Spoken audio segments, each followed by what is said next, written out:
Keputusan kecil, kebiasaan sehari-hari, dan tindakan yang kita lakukan setiap hari memainkan peran penting dalam membentuk kehidupan kita.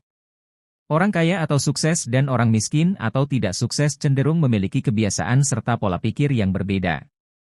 Masing-masing dari kelompok masyarakat tersebut jika ditelaah memiliki rutinitas perilaku yang pada akhirnya menentukan tingkat kesuksesan di masa kini dan masa mendatang.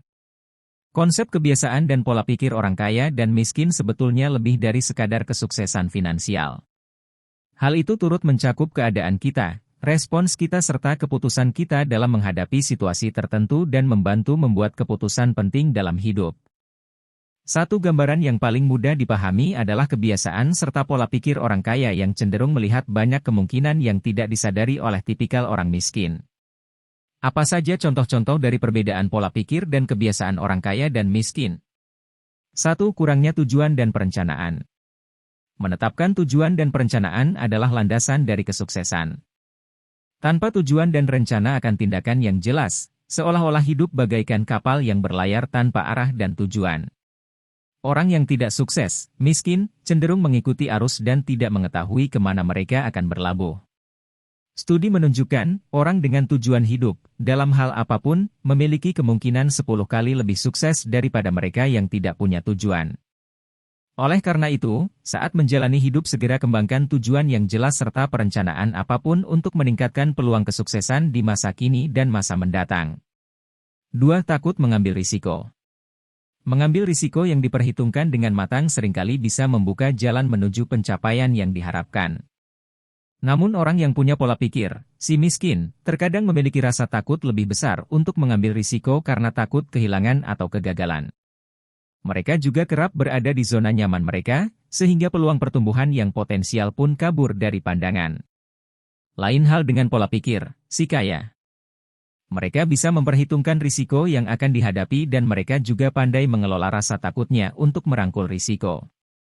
Keputusan pengambilan risiko itu mereka jadikan bagian dari perjalanan menuju kesuksesan. 3. Tidak mau belajar.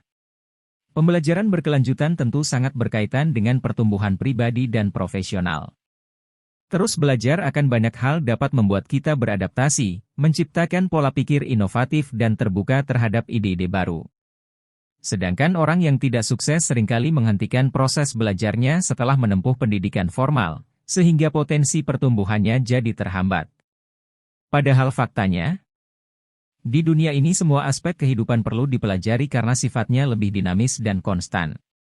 Pembelajaran seumur hidup menjadi sangat penting untuk tetap relevan dan kompetitif. Dengan menumbuhkan kebiasaan untuk terus mempelajari banyak hal, kita dapat melengkapi diri dengan bekal yang mumpuni untuk meraih kesuksesan. 4. Menyalahkan keadaan. Menyalahkan keadaan atas kegagalan atau kemunduran kita adalah hal yang biasa dilakukan oleh orang yang tidak sukses. Alih-alih belajar dari kegagalan itu, mereka justru menyalahkan keadaan sehingga hal tersebut menghambat pertumbuhan mereka untuk terus berkembang. Lain hal dengan pola pikir orang sukses. Mereka akan merangkul dan mengambil banyak pelajaran untuk tidak melakukan kesalahan yang sama ketika keputusan yang diambil tidak membuatnya berhasil. 5. Disiplin keuangan.